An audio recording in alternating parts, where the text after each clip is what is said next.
Radio Tehran, শুরু হচ্ছে বিশ্ব সংবাদ।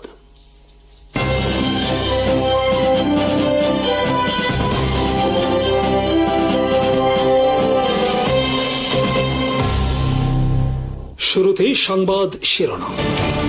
ইরানের Islamic Revolutionary Guard Corps IRGC জাতীয় সাংবাদিক দিবস উপলক্ষে যুক্তরাষ্ট্রের বিরুদ্ধে ইরানের যুদ্ধে সাংবাদিকদের ভূমিকার প্রশংসা করেছে। শনিবার এক বিবৃতিতে আইআরজিসি দাবি করেছে, আন্তর্জাতিক গণমাধ্যম মার্কিন প্রেসিডেন্ট ডোনাল্ড ট্রাম্পের ইরান বিরোধী যুদ্ধে ব্যর্থতার কথা স্বীকার করেছে। 1998 সালে দায়িত্ব পালনের সময় নিহত ইরানি সাংবাদিক মাহমুদ সামেরির স্মরণে জাতীয় সাংবাদিক দিবস পালিত হয়। এ উপলক্ষে দেওয়া বিবৃতিতে আইআরজিসি বলেছে, ইরানের বিরুদ্ধে দ্বিতীয় তৃতীয় দফার যুদ্ধে যুক্তরাষ্ট্র ইসরায়েল তাদের ঘোষিত লক্ষ্য অর্জনে ব্যর্থ হয়েছে। সামরিক শক্তির পাশাপাশি ব্যাপক প্রচার ও গণমাধ্যম কার্যক্রম চালানো হলেও ইরানের ইসলামিক রিপাবলিককে পরাস্ত করা সম্ভব হয়নি বলে দাবি করেছে সংগঠনটি। আইআরজিসির ভাষ্য, বিশ্বের বিভিন্ন গণমাধ্যম এখন ওয়াশিংটনের ব্যর্থতার বিষয়টি তুলে ধরছে এবং ট্রাম্পের যুদ্ধকে পরাজয় নিজের তৈরি ফাঁদ হিসেবে অভিহিত করেছে। তাদের দাবি, এই যুদ্ধ যুক্তরাষ্ট্রের কৌশলগত অচলাবস্থা, পশ্চিমা মিত্রদের মধ্যে বিভাজন এবং মার্কিন আধিপত্যের দৃশ্যমান দুর্বলতাকে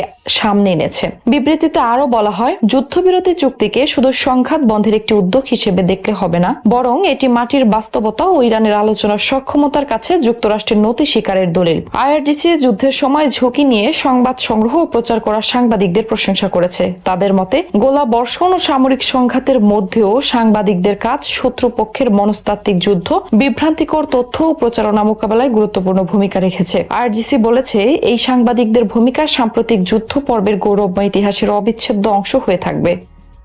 সৌদি আরব, তুরস্ক ও পাকিস্তানের নতুন প্রতিরক্ষা জোটকে কেন্দ্র করে মধ্যপ্রাচ্যে উত্তেজনা আরও বেড়েছে।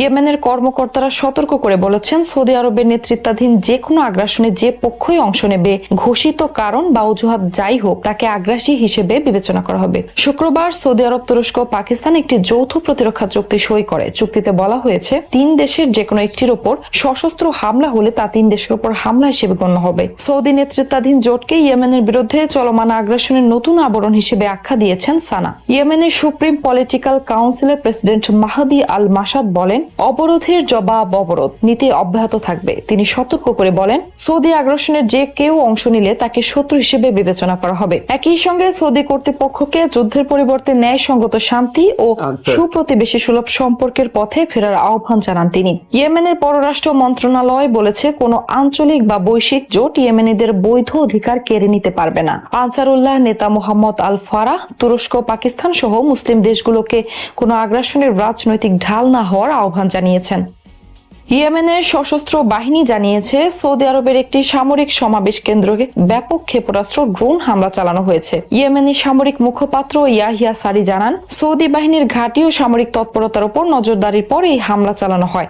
সারি বলেন, সৌদি সামরিক সদস্যদের অবস্থান, অস্ত্র ও সরঞ্জামের গুদাম, সামরিক যানবাহন এবং অন্যান্য সামরিক সরঞ্জাম সম্পর্কে বিস্তারিত তথ্য সংগ্রহের পর সা আল জিন এলাকায় অবস্থিত সমাবেশ কেন্দ্রটিকে লক্ষ্যবস্তু করা হয়। তার দাবি, হামলায় ব্যবহৃত ক্ষেপণাস্ত্র ড্রোনগুলো নির্দিষ্ট লক্ষ্যবস্তুতে আঘাত হানতে সক্ষম হয়েছে এবং অভিযান ছিল সুনির্দিষ্ট ও কার্যকর। ইয়েমেনি মুখপাত্র আরও বলেন, সৌদি আরব যদি ইয়েমেনের উপর অবরোধ ও সামরিক চাপ অব্যাহত রাখে, তাহলে তার জবাব দেওয়া হবে।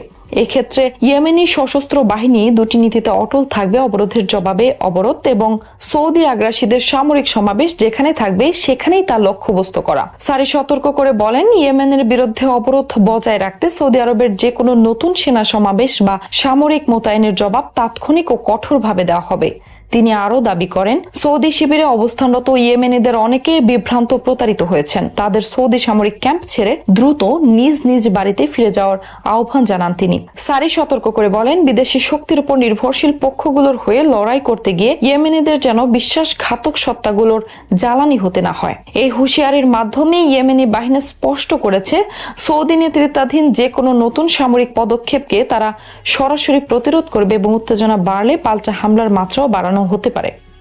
ইরাকের ইসলামিক রেজিস্ট্যান্স শুক্রবার জানিয়েছে শিয়া নেতা হাদি আল আমিরের অনুরোধে তারা যুক্তরাষ্ট্র ও তার মিত্রদের বিরুদ্ধে পরিকল্পিত প্রতিশোধমূলক হামলা সাময়িকভাবে স্থগিত করেছে। তবে এই সিদ্ধান্তকে হামলা বাতিল হিসেবে দেখার সুযোগ নেই বলে স্পষ্ট করেছে সংগঠনটি। এক বিবৃতিতে ইরাকের বিভিন্ন সশস্ত্র প্রতিরোধ গোষ্ঠীর সমন্বয়ে গঠিত এই জোট জানায়, শুক্রবার পরিচালনার কথা থাকা একটি পূর্ব পরিকল্পিত অভিযান আল আমিরের আহ্বান এবং কয়েকজন ইরাকি রাজনৈতিক নেতার অবস্থানের প্রতি সমর্থন জানিয়ে পিছিয়ে দেওয়া হয়েছে। তারা সতর্ক করে বলেছে, শহীদদের রক্ত কোনো রাজনৈতিক সমঝোতার পণ্যে পরিণত হবে না। সংগঠনটি যুক্তরাষ্ট্র ও তার আঞ্চলিক মিত্রদের উদ্দেশ্যে হুঁশিয়ারি দিয়ে বলেছে, দুর্বল বা সতর্ক বিবৃতির মাধ্যমে ইরাকের সার্বভৌমত্ব পুনরুদ্ধার সম্ভব নয়। একই সঙ্গে তারা ইরাকি রাজনৈতিক নেতাদের নিজেদের অবস্থান পুনর্বিবেচনার আহ্বান জানিয়েছে। এর কয়েক ঘন্টা আগে হাদি আল আমিরি, যিনি বাদর অর্গানাইজেশনের প্রধান এবং ইরাকের প্রভাবশালী শিয়া রাজনীতিকদের একজন, ইসলামিক রেজিস্ট্যান্সকে হামলার জবাব স্থগিত রাখার আহ্বান জানান। তিনি বলেন, ইরাকের বৃহত্তর স্বার্থ ধৈর্য ধরতে হবে এবং শহীদ ও আহতদের অধিকার কূটনৈতিক উপায়ে আদায়ের চেষ্টা করা হবে। এর আগে ইরাকের পপুলার মোবিলাইজেশন ইউনিটসের কয়েকটি স্থাপনায় যুক্তরাষ্ট্র সৌদি হামলার অন্তত 20 জন নিহত ও 32 জন আহত হন। সৌদি আরব দাবি করেছিল ইরাক থেকে তাদের তেল স্থাপনায় হামলা চালানো হয়েছিল। তবে ইরাকি সামরিক বাহিনীর মুখপাত্র সাবা আল নুমান শুক্রবার বলেন, সৌদি আরব এখনো তাদের দাবির পক্ষে কোনো প্রমাণ দেয়নি। ইরাকের নিরাপত্তা পুনর্গঠনে গুরুত্বপূর্ণ ভূমিকা রাখা পিএমইউ দেশটিতে সন্ত্রাসী গোষ্ঠীগুলোর বিরুদ্ধে দীর্ঘদিন লড়াই করেছে। ইসরায়েলি গোয়েন্দা সংস্থা মোসাদের 2 শীর্ষ কর্মকর্তাকে বরখাস্ত করা হয়েছে। ইসরায়েলি গণমাধ্যম চ্যানেল 12 এর বরাত দিয়ে প্রেস টিভি জানিয়েছে, বরখাস্তদের একজন মোসাদের গোয়েন্দা বিভাগের প্রধান, যিনি গত ডিসেম্বর থেকে দায়িত্বে ছিলেন। অপরজন ছিলেন সংস্থাটির ইরান বিষয়ক বিভাগের প্রধান। প্রতিবেদন অনুযায়ী তারা ইরানের সরকার পতনের লক্ষ্যে তৈরি একটি ব্যর্থ অপারেশনাল পরিকল্পনার অন্যতম স্থপতি ছিলেন। পরিকল্পনায় সন্ত্রাসী গোষ্ঠীগুলোকে ব্যবহার করে ইরানের অভ্যন্তরে বিদ্রোহ উস্কে দেওয়া এবং ব্যাপক গণবিক্ষোভ সৃষ্টি করার কথা ছিল। এর অংশ হিসেবে ইরাকের কুর্দিস্তান সীমান্তের কাছে ইসলামিক রেভলিউশনারি গার্ড কোরের অবস্থানে ইসরায়েলি হামলার পর কুর্দি সশস্ত্র গোষ্ঠীগুলোকে ইরানে প্রবেশ করানোর পরিকল্পনা করা হয়েছিল বলে দাবি করা হয়েছে। দ্য নিউ ইয়র্ক টাইমসের প্রতিবেদনে বলা হয়, মোসাদ ধারণা করেছিল এসব গোষ্ঠীর উত্তর পশ্চিম ইরানের কুর্দি শহরগুলোতে অগ্রসর হওয়া ব্যাপক জনবিক্ষোভের জন্ম দেবে। তবে ইরানের গোয়েন্দা সক্ষমতার কারণে পরিকল্পনাটি প্রত্যাশিত ফল অর্জন করতে পারেনি। এদিকে চলতি বছরের 28 ফেব্রুয়ারি যুক্তরাষ্ট্র ইসরায়েলের ইরানের হামলা শুরু করে। হামলায় ইরানি সামরিক ও রাজনৈতিক কর্মকর্তাদের লক্ষ্যবস্তু করা হয় এবং মিনাবের একটি প্রাথমিক বিদ্যালয়ে হামলা হয়, যাতে 168 শিশু ও শিক্ষক নিহত হয়েছে বলে দাবি করা হয়েছে। যুদ্ধের সময় ইরান পাল্টা হামলা চালিয়ে ইসরায়েল ও মার্কিন বিভিন্ন স্থাপনায় আঘাত হানে। শেষ পর্যন্ত 40 দিনের সংঘাতের পর যুদ্ধবিরতিতে যেতে বাধ্য হয় যুক্তরাষ্ট্র ইসরায়েল। পরবর্তী সময়ে মার্কিন প্রশাসনের কয়েকজন শীর্ষ কর্মকর্তাও ইরানের সরকার পতনে ইসরায়েলের প্রত্যাশাকে অবাস্তব বলে অভিহিত করেন। 5 মাস পর ইরান সামরিক হামলা ও সরকার পতনের প্রচেষ্টা মোকাবেলা করে টিকে রয়েছে, যা তেহরানের সক্ষমতা অভ্যন্তরীণ স্থিতিশীলতা নিয়ে নতুন করে আলোচনা তৈরি করেছে। মিশরের শার্ম আল শেখের স্বাক্ষরিত চুক্তিকে যখন গাজা ইসরায়েলের যুদ্ধ বন্ধের সম্ভাব্য ঐতিহাসিক অগ্রগতি হিসেবে স্বাগত জানানো হয়েছিল, তখন অনেকেই আশা করেছিলেন যে দীর্ঘ সংঘাতের অবসানের পথ খুলে যাবে। সেই চুক্তির প্রায় 10 মাস পর অবশেষে বোর্ড অব পিস যুক্তরাষ্ট্রের প্রেসিডেন্ট ডোনাল্ড ট্রাম্পের ঘোষিত 20 দফা শান্তি পরিকল্পনা বাস্তবায়নের একটি বিস্তারিত রোডম্যাপ প্রকাশ করেছে। এই রোডম্যাপের উদ্দেশ্য ছিল যুদ্ধবিরতি, হামাসের নিরস্ত্রীকরণ, গাজা থেকে ধাপে ধাপে ইসরায়েলি সেনা প্রত্যাহার, আন্তর্জাতিক শান্তিরক্ষী বাহিনী মোতায়েন এবং একটি নতুন ফিলিস্তিনি টেকনোক্র্যাট প্রশাসনের অধীনে গাজার পুনর্গঠন নিশ্চিত করা। কিন্তু বাস্তব পরিস্থিতি রোডম্যাপের প্রতিশ্রুতির সঙ্গে সম্পূর্ণ বিপরীত চিত্র তুলে ধরছে। যুদ্ধবিরতি কার্যকর হওয়ার পরও গাজায় হামলা পুরোপুরি বন্ধ হয়নি, বরং হামলার মাত্রা কিছুটা কমলেও নিয়মিত বিমান হামলা, গোলাবর্ষণ এবং প্রাণহানি অব্যাহত রয়েছে। বিভিন্ন প্রতিবেদনে বলা হয়েছে, যুদ্ধবিরতি কার্যকর হওয়ার পর থেকে 1000-এরও বেশি ফিলিস্তিনি নিহত হয়েছেন। একই সঙ্গে ইসরায়েলের ইয়েলো লাইন আরও পশ্চিমে ঠেলে দিয়ে গাজার প্রায় 70% এলাকা কার্যত সামরিক নিয়ন্ত্রণে নিয়ে এসেছে। ফলে 2 মিলিয়নেরও বেশি মানুষ ক্রমেই ছোট হয়ে আসা ভূখণ্ডে সীমাবদ্ধ জীবনযাপন করতে বাধ্য হচ্ছেন। রোডম্যাপ প্রকাশের পর অনেকের ধারণা ছিল এবার হয়তো শান্তি প্রক্রিয়া এগোবে, কিন্তু কয়েকদিনের মধ্যেই প্রধানমন্ত্রী বেঞ্জামিন নেতানিয়াহুর সরকার প্রকাশ্যে জানিয়ে দেয় যে প্রকাশিত রোডম্যাপ ইসরায়েলের অবস্থানকে প্রতিফলিত করে না। নেতানিয়াহুর মুখপাত্র ঘোষণা করেন, হামাস সম্পূর্ণ নিরস্ত্র না হওয়া পর্যন্ত গাজা থেকে ইসরায়েলি সেনা প্রত্যাহার করা হবে না। অথচ রোডম্যাপে স্পষ্ট করে বলা হয়েছে সেনা প্রত্যাহার ও নিরস্ত্রীকরণ সমান্তরালভাবে ধাপে ধাপে সম্পন্ন হবে। এর পাশাপাশি ইসরায়েল আরো কয়েকটি গুরুত্বপূর্ণ আপত্তি তুলেছে। তারা চায় হামাসের কাছ থেকে সংগৃহীত অস্ত্র সম্পূর্ণ ধ্বংস করে ফেলা হোক, নতুন ফিলিস্তিনি প্রশাসনের তত্ত্বাবধানে সংরক্ষণ করা না হোক।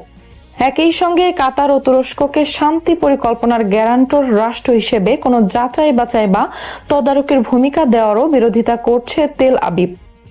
এছাড়া আন্তর্জাতিক স্থিতিশীলতা বাহিনী যে এলাকায় দায়িত্ব পালন করবে সেখানেও প্রয়োজনে ইসরায়েল যেন সামরিক অভিযান চালাতে পারে, এমন স্বাধীনতাও তারা বজায় রাখতে চাইছে। সমালোচকদের মতে এসব নতুন শর্ত মূল চুক্তির কাঠামোকেই পরিবর্তন করে দিচ্ছে। নেতানিয়াহু জোট সরকারের কট্টরপন্থী মন্ত্রীরাও রোডম্যাপের বিরোধিতায় সরব হয়েছেন। অর্থমন্ত্রী বেজালেল স্মাউটিস এবং বসতি বিষয়ক মন্ত্রী ওরিত স্ট্রুক প্রকাশ্যে দাবি করেছেন গাজায় বহুজাতিক বাহিনী মোতায়েন বন্ধ করতে হবে এবং রোডম্যাপ প্রত্যাখ্যানের জন্য মন্ত্রিসভায় ভোট অনুষ্ঠিত হওয়া উচিত। তাদের প্রধান আপত্তি, প্রকাশিত নথিতে ভবিষ্যতে একটি স্বাধীন ফিলিস্তিনি রাষ্ট্র প্রতিষ্ঠাকে কূটনৈতিক লক্ষ্য হিসেবে উল্লেখ করা হয়েছে। তাদের ভাষায় এটি ইসরায়েলের নিরাপত্তার জন্য অস্তিত্বগত হুমকি। আরও কঠোর অবস্থান নিয়েছেন নিরাপত্তা মন্ত্রী ইতামার বেন গাভির। তিনি পুরো পরিকল্পনায় প্রত্যাখ্যান করে হামাস নেতাদের বিরুদ্ধে লক্ষ্যভিত্তিক হত্যাকাণ্ড অব্যাহত রাখার আহ্বান জানিয়েছেন। এতে স্পষ্ট যে ইসরায়েলের ক্ষমতাসীন জোটের একটি বড় অংশ রাজনৈতিক সমাধানের পরিবর্তে সামরিক কৌশলকেই অগ্রাধিকার দিচ্ছে। বিশ্লেষকদের মতে নেতানিয়াহুর এই অবস্থানের পেছনে রাজনৈতিক হিসাবও রয়েছে। আগামী অক্টোবরে ইসরায়েলে জাতীয় নির্বাচন অনুষ্ঠিত হওয়ার কথা।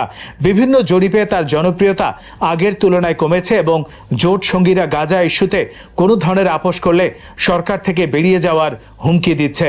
ফলে শান্তি পরিকল্পনা বাস্তবায়নের পরিবর্তে সময়ক্ষেপণ নেতানিয়াহুর জন্য রাজনৈতিকভাবে লাভজনক হতে পারে। এই পরিস্থিতিতে যুক্তরাষ্ট্রের ভূমিকাও প্রশ্নের মুখে পড়েছে। ট্রাম্পের ব্যক্তিগত উদ্যোগেই 20 দফা পরিকল্পনা এবং বোর্ড অব পিস গঠিত হয়েছিল। হামাসের নিরস্ত্রীকরণের ঘোষণাকে তিনি শান্তির পথে ঐতিহাসিক পদক্ষেপ বলেও উল্লেখ করেছিলেন। কিন্তু পরিকল্পনার অন্যতম উদ্যোক্তা হওয়া সত্ত্বেও ইসরায়েলের ধারাবাহিক আপত্তি ও বিলম্ব কৌশলের বিরুদ্ধে এখন পর্যন্ত ওয়াশিংটনের দৃশ্যমান কোনো কঠোর অবস্থান দেখা যায়নি। বরং ইসরায়েলের নতুন শর্তগুলোর অনেকটাই কার্যত আলোচনার অংশ হয়ে উঠছে। অন্যদিকে হামাস ইতিমধ্যে গাজার প্রশাসনিক দায়িত্ব ছেড়ে দেয়া এবং নিরস্ত্রীকরণের বিষয়ে গুরুত্বপূর্ণ ছাড় দিয়েছে বলে দাবি করা হচ্ছে।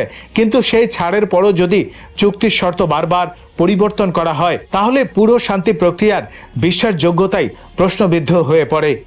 সব মিলিয়ে শার্ম আল শেখ চুক্তি এবং পরবর্তী রোডম্যাপ কাগজে কলমে শান্তির একটি সুস্পষ্ট কাঠামো তৈরি করলেও বাস্তবায়নের পথে সবচেয়ে বড় বাধা হয়ে দাঁড়িয়েছে রাজনৈতিক অনাস্থা, নতুন নতুন শর্ত আর পারস্পরিক অবিশ্বাস। গাজায় প্রতিদিন প্রাণহানি অব্যাহত থাকায় প্রশ্ন উঠছে, এই পরিকল্পনা কি সত্যি বাস্তবায়িত হবে নাকি এটি দীর্ঘসূত্রতার আরেকটি কূটনৈতিক নথি হয়ে ইতিহাসে স্থান পাবে? এর উত্তর অনেকটাই নির্ভর করবে যুক্তরাষ্ট্র কতটা দৃঢ়ভাবে নিজস্ব পরিকল্পনা বাস্তবায়নে ভূমিকা রাখতে পারে এবং ইসরায়েলকে পূর্বসম্মত অঙ্গীকার মেনে চলতে কতটা চাপ প্রয়োগ করতে সক্ষম হয় তার উপর। ইসরায়েলের প্রধানমন্ত্রী বেনিয়ামিন নেতানিয়াহুর সাম্প্রতিক যুক্তরাষ্ট্র সফরের সময় প্রকাশিত একটি জরিপে দেখা গেছে প্রায় অর্ধেক আমেরিকান মনে করেন আন্তর্জাতিক অপরাধ আদালতের জারি করা গ্রেফতারি পরোয়ানার আওতায় নেতানিয়াহুকে গ্রেফতার করা উচিত এবং প্রায় সমান সংখ্যক বিশ্বাস করেন গাজায় তিনি যুদ্ধাপরাধ করেছেন। 1 দশক আগেও এমন জনমত কল্পনা করা কঠিন ছিল। এই পরিবর্তনকে অনেক বিশ্লেষক নেতানিয়াহু দীর্ঘদিনের রাজনৈতিক কৌশলের ফল হিসেবে দেখছেন। তাদের মতে তিনি ইসরায়েলকে যুক্তরাষ্ট্রের উভয় প্রধান রাজনৈতিক দলের সমর্থনের প্রতীক হিসেবে ধরে রাখার পরিবর্তে ক্রমশ রিপাবলিকান পার্টির সঙ্গে ঘনিষ্ঠভাবে যুক্ত করেন, যার ফলে ইসরায়েলের প্রতি দীর্ঘদিনের দ্বিদলীয় ঐক্যমত দুর্বল হয়ে পড়ে। অতীতে ইসরায়েলের নেতারা সচেতনভাবে চেষ্টা করেছেন যাতে দেশটি কখনোই যুক্তরাষ্ট্রের অভ্যন্তরীণ দলীয় রাজনীতির বিতর্কে পরিণত না হয়, কারণ ডেমোক্র্যাট ও রিপাবলিকান উভয় দলই ইসরায়েলকে কৌশলগত মিত্র হিসেবে দেখত এবং এই ঐক্যমত ছিল সম্পর্কের সবচেয়ে বড় শক্তি। কিন্তু যুক্তরাষ্ট্রের শিক্ষালাভ এবং ওয়াশিংটনের রাজনৈতিক পরিবেশ সম্পর্কে গভীর ধারণা সত্ত্বেও নেতানিয়াহু বিশ্বাস করতে শুরু করেন যে রিপাবলিকানদের দীর্ঘমেয়াদী প্রভাবই ভবিষ্যতে ইসরায়েলের জন্য যথেষ্ট হবে। সেই ধারণা থেকেই তিনি ধীরে ধীরে ডেমোক্র্যাটদের উদ্বেগকে গুরুত্ব না দিয়ে রিপাবলিকানদের উপর নির্ভরশীল হয়ে পড়েন। এই পরিবর্তনের সবচেয়ে গুরুত্বপূর্ণ মুহূর্ত আসে 2015 সালে, যখন তৎকালীন প্রেসিডেন্ট বারাক ওবামার বিরোধিতা করে রিপাবলিকানদের আমন্ত্রণে মার্কিন কংগ্রেসে ইরানের পারমাণবিক চুক্তির বিরুদ্ধে ভাষণ দেন নেতানিয়াহু। অনেক রক্ষণশীলের কাছে এটি সাহসী পদক্ষেপ হিসেবে প্রশংসিত হলেও ডেমোক্র্যাটদের বড় একটি অংশ মনে করে ইসরায়েলের প্রধানমন্ত্রী প্রকাশ্যে একটি রাজনৈতিক পক্ষ বেছে নিয়েছেন। পরবর্তীতে ডোনাল্ড ট্রাম্প প্রেসিডেন্ট হওয়ার পর নেতানিয়াহু একের পর এক বড় কূটনৈতিক সাফল্য অর্জন করেন। ট্রাম্প জেরুজালেমকে ইসরায়েলের রাজধানী হিসেবে স্বীকৃতি দেন, মার্কিন দূতাবাস সেখানে স্থানান্তর করেন, গোলান মালভূমিতে ইসরায়েলের সার্বভৌমত্ব স্বীকার করেন, ইরান পারমাণবিক চুক্তি থেকে যুক্তরাষ্ট্রকে বের করে আনেন এবং পশ্চিম তীরে বসতি নির্মাণ নিয়ে চাপ কমিয়ে দেন। এসব সাফল্য নেতানিয়াহুকে আরও আত্মবিশ্বাসী করে তোলে যে ডেমোক্র্যাটদের সমর্থন আর অপরিহার্য নয়। কিছু সমালোচকদের মতে এটি ছিল তার সবচেয়ে বড় কৌশলগত ভুল, কারণ একটি দীর্ঘস্থায়ী জোট কেবল এক প্রশাসনের উপর নির্ভর করে না, বরং তা প্রতিষ্ঠিত হয় শক্তিশালী প্রতিষ্ঠান, অভিন্ন মূল্যবোধ এবং বিস্তৃত রাজনৈতিক সমর্থনের ভিত্তিতে। 2023 সালের 7 অক্টোবর হামাসের হামলার পর গাজায় ইসরায়েলের সামরিক অভিযান এই সংকটকে আরও স্পষ্ট করে তোলে। প্রেসিডেন্ট জো বাইডেন নিজ দলের ব্যাপক চাপ সত্ত্বেও ইসরায়েলকে সামরিক, কূটনৈতিক ও রাজনৈতিকভাবে শক্তিশালী হতে সমর্থন দেন।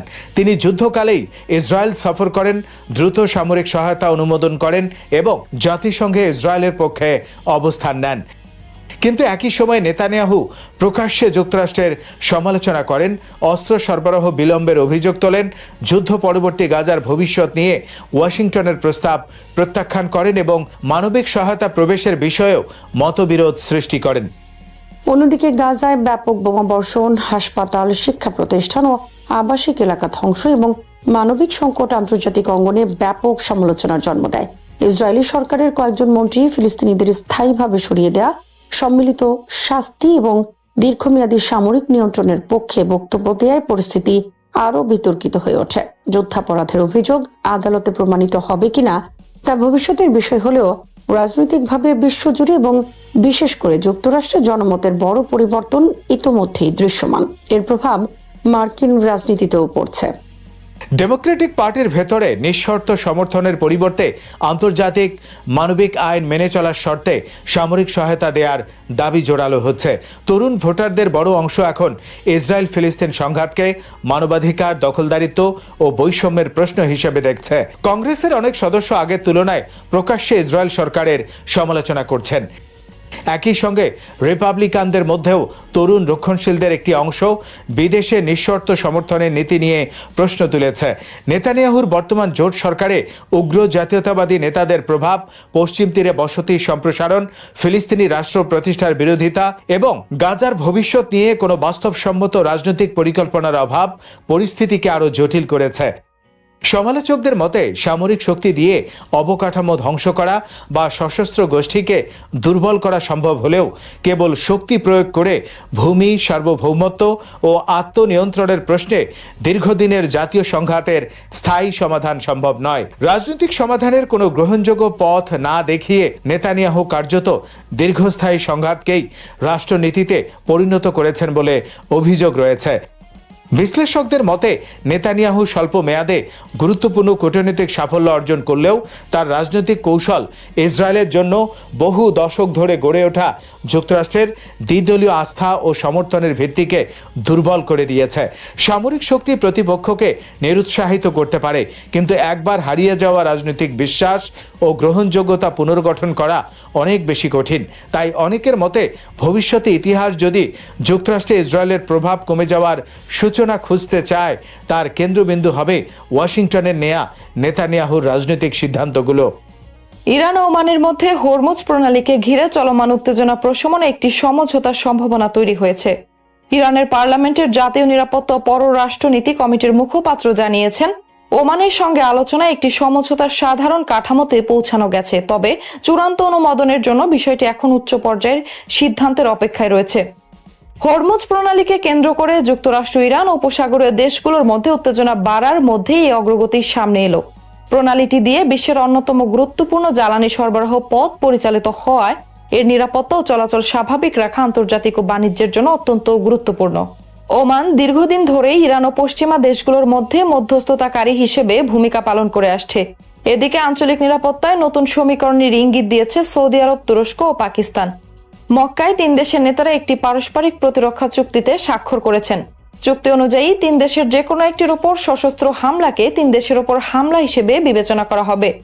মধ্যপ্রাচ্যে চলমান অস্থিরতার প্রেক্ষাপটে এই প্রতিরক্ষার সমঝোতাকে তাৎপর্যপূর্ণ বলে মনে করা হচ্ছে। অন্যদিকে ইরানের প্রেসিডেন্ট মাসুদ পেজেশকিয়ান বলেছেন, তেহরান যুদ্ধ কিংবা অন্য দেশের ভূখণ্ড সম্প্রসারণের লক্ষ্য রাখে না, তবে কোনো ধরনের চাপ বা জবরদস্তির কাছে ইরান নতি স্বীকার করবে না।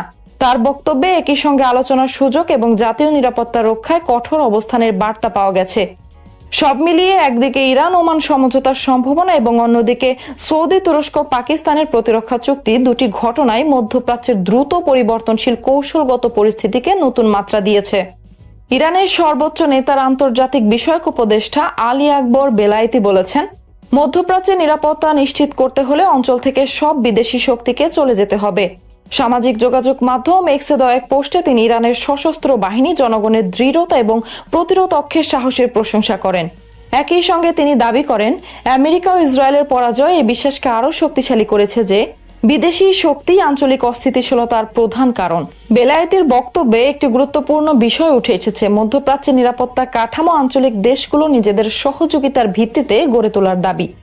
অর্থাৎ ইরান চাইছে উপসাগরীয় মধ্যপ্রাচ্যের দেশগুলো যুক্তরাষ্ট্র সহ বাইরের সামরিক শক্তির উপর নির্ভরতা কমিয়ে নিজেদের মধ্যে নিরাপত্তা সহযোগিতা বাড়াক। এর সঙ্গে গুরুত্বপূর্ণ হয়ে উঠেছে হরমুজ প্রণালী। ইরান বাণিজ্যিক জাহাজ চলাচল সীমিত করার সক্ষমতাকে ইতোমধ্যে বড় ধরনের অর্থনৈতিক চাপের হাতিয়ার হিসেবে ব্যবহার করছে। আইএফএম এর পোর্টওয়াচ তথ্য অনুযায়ী 2 আগস্ট শেষ হওয়া 7 দিনের হরমুজ দিয়ে প্রতিদিন গড়ে মাত্র প্রায় 4টি জাহাজ চলাচল করেছে। অথচ 2025 সালের একই সময়ে এই সংখ্যা ছিল প্রায় 90টি। একই সময়ে দৈনিক পণ্য পরিবহনের আনুমানিক পরিমাণ 45 লাখ টন থেকে কমে প্রায় 1,43,000 টনে নেমেছে, প্রায় 96% পতন। এটি সাময়িক কোনো সংকট নয়। ফেব্রুয়ারি 28 থেকে জাহাজ চলাচল ও পণ্য পরিবহন আগের বছরের তুলনায় ধারাবাহিকভাবে নিম্ন পর্যায়ে রয়েছে।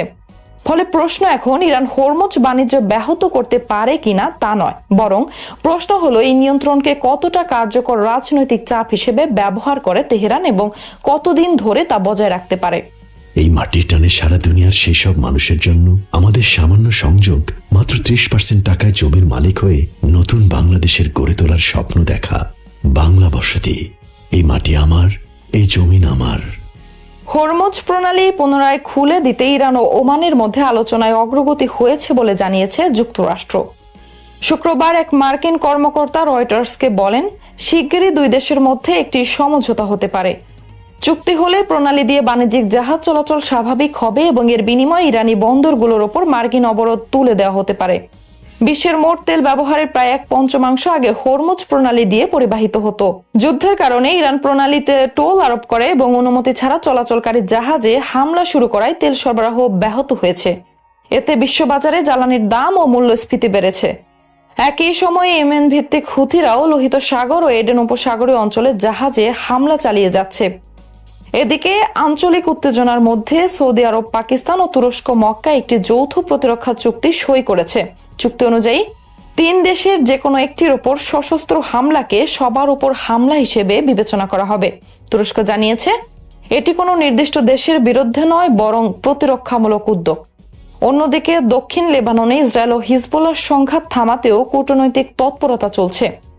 যুক্তরাষ্ট্রের মধ্যস্থতায় হিজবুল্লাহ নিরস্ত্রীকরণ পর্যবেক্ষণে কোন কোন দেশ সেনা পাঠাতে পারে সে বিষয়ে লেবানন ও ইসরায়েল একটি সংক্ষিপ্ত তালিকায় একমত হয়েছে বলে জানা গেছে। ইরানের প্রেসিডেন্ট মাসুদ পেজেশকিয়ান আলোচনার পক্ষে অবস্থান নিয়েছেন। তিনি বলেছেন, সংলাপের মাধ্যমে ইরানের অধিকার আদায় করা সম্ভব হলে আলোচনার আপত্তি কেন। তার এই বক্তব্য ইরানের অভ্যন্তরীণ ক্ষমতা কেন্দ্রগুলোর মধ্যে কূটনীতি নিয়ে মত পার্থক্যের ইঙ্গিত দিচ্ছে। ইরানের সঙ্গে 12 ও 40 দিনের যুদ্ধের অভিজ্ঞতা পশ্চিম এশিয়ার যুক্তরাষ্ট্রের সামরিক ও কৌশলগত সক্ষমতা নিয়ে নতুন প্রশ্ন তৈরি করেছে। যুক্তরাষ্ট্র এখনো বিপুল ধ্বংসাত্মক ক্ষমতার অধিকারী হলেও সামরিক শক্তি প্রয়োগ করে দীর্ঘমেয়াদী রাজনৈতিক ফলাফল নিশ্চিত করার সক্ষমতা নিয়ে সংশয় বাড়ছে। 40 দিনের যুদ্ধ তাই শুধু ক্ষেপণাস্ত্র হামলা, বিমান অভিযান কিংবা সামরিক ক্ষয়ক্ষতির হিসাব নয়, এর বড় তাৎপর্য হল এটি অঞ্চলটির কৌশলগত হিসাব নিকাশে পরিবর্তন এনেছে। ওয়াশিংটন দীর্ঘদিন ধরে পশ্চিম এশিয়ায় তার সামরিক উপস্থিতির পক্ষে দুটি প্রধান যুক্তি দিয়েছে: নিরাপত্তা হুমকি মোকাবেলা এবং জ্বালানি সরবরাহ নৌপথের নিরাপত্তা নিশ্চিত করা। কিন্তু সাম্প্রতিক যুদ্ধ এই দাবির সঙ্গে বাস্তবতার বড় ধরনের বৈপরীত্য তুলে ধরেছে। যুক্তরাষ্ট্র সরাসরি যুদ্ধে অংশ নেওয়ার পরও হরমুজ প্রণালী সংকটের কেন্দ্রে পরিণত হয়েছে এবং এর নৌপথ স্বাভাবিক রাখতে মার্কিন সামরিক শক্তি কার্যকর ভূমিকা রাখতে পারেনি। ইরানের ক্ষেত্রেও যুক্তরাষ্ট্র ইসরায়েলের হিসাব পুরোপুরি বাস্তবায়িত হয়নি। তেহরানের সামরিক অবকাঠামো ও নেতৃত্বে বড় আঘাত এলেও দেশটির ক্ষেপণাস্ত্র, ড্রোন ও রাজনৈতিক আঞ্চলিক সক্ষমতা পুরোপুরি ধ্বংস হয়নি।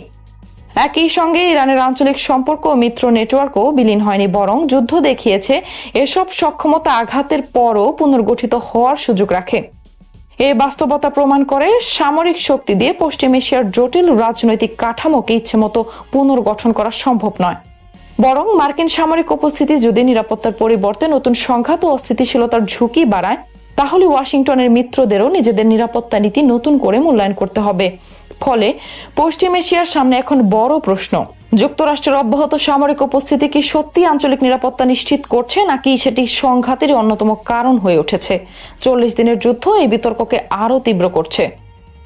ইরানের সর্বোচ্চ নেতা আয়াতুল্লাহ আলী খামেনির আন্তর্জাতিক বিষয়ক জ্যেষ্ঠ উপদেষ্টা আলী আকবর ভেলায়েতি পশ্চিম এশিয়া থেকে বিদেশি সামরিক ও রাজনৈতিক শক্তিকে প্রত্যাহারের আহ্বান জানিয়েছেন। শনিবার নিজের এক্স অ্যাকাউন্টে দেওয়া এক পোস্টে তিনি বলেন, সাম্প্রতিক ঘটনা প্রবাহ প্রমাণ করেছে যে আঞ্চলিক নিরাপত্তা নিশ্চিত করার সক্ষমতা এই অঞ্চলের দেশগুলোর নিজেদেরই রয়েছে। বেলায়েতি বলেন, ইরানের শক্তিশালী সশস্ত্র বাহিনীর দৃঢ়তা, ইরানি জনগণের অবিচল অবস্থান এবং প্রতিরোধ আন্দোলনের সাহসিকতার কারণেই সাম্প্রতিক পরিস্থিতিতে গুরুত্বপূর্ণ পরিবর্তন এসেছে। তার দাবি, যুক্তরাষ্ট্র ইসরায়েলের পরাজয় বিদেশি শক্তির উপস্থিতি নিয়ে আঞ্চলিক দেশগুলোর মধ্যে নতুন করে প্রশ্ন তৈরি করেছে। ইরানের এই জ্যেষ্ঠ উপদেষ্টার মতে, পশ্চিম এশিয়া দীর্ঘদিন ধরে চলমান অস্থিতিশীলতা ও সংঘাতের অন্যতম প্রধান কারণ হল বিদেশি শক্তির সামরিক উপস্থিতি। তাই এই অঞ্চলের নিরাপত্তা প্রতিষ্ঠায় বাইরের শক্তির উপর নির্ভরশীলতার পরিবর্তে আঞ্চলিক দেশগুলোর পারস্পরিক সহযোগিতা বাড়ানো প্রয়োজন। তিনি আরো বলেন, যুক্তরাষ্ট্র ইসরায়েলের বিরুদ্ধে সাম্প্রতিক অভিজ্ঞতা আঞ্চলিক দেশগুলোর মধ্যে এই বিশ্বাসকে আরো শক্তিশালী করেছে যে নিরাপত্তা নিশ্চিত করতে বিদেশি সেনা বা শক্তির প্রয়োজন নেই, বরং পারস্পরিক সহযোগিতা, সমন্বয় এবং অভিন্ন নিরাপত্তা কাঠামোর মাধ্যমে আঞ্চলিক দেশগুলো নিজেদের নিরাপত্তা নিজেরাই নিশ্চিত করতে পারে। বেলায়েতের বক্তব্য এমন এক সময়ে সামনে এলো যখন পশ্চিম এশিয়ার যুক্তরাষ্ট্রের সামরিক উপস্থিতি, ইরানের সঙ্গে সংঘাত এবং আঞ্চলিক নিরাপত্তা নিয়ে নতুন করে কূটনৈতিক তৎপরতা চলছে। তার এই মন্তব্য ইঙ্গিত দিচ্ছে তেহরান আঞ্চলিক নিরাপত্তা ব্যবস্থায় বিদেশি শক্তির পরিবর্তে স্থানীয় দেশগুলোর নেতৃত্বকে গুরুত্ব দিতে চাইছে। শ্রোতা বন্ধুরা, বিশ্ব সংবাদে এই ছিল আমাদের সর্বশেষ আয়োজন। সঙ্গে থাকার জন্য আপনাদের সবাইকে অসংখ্য ধন্যবাদ।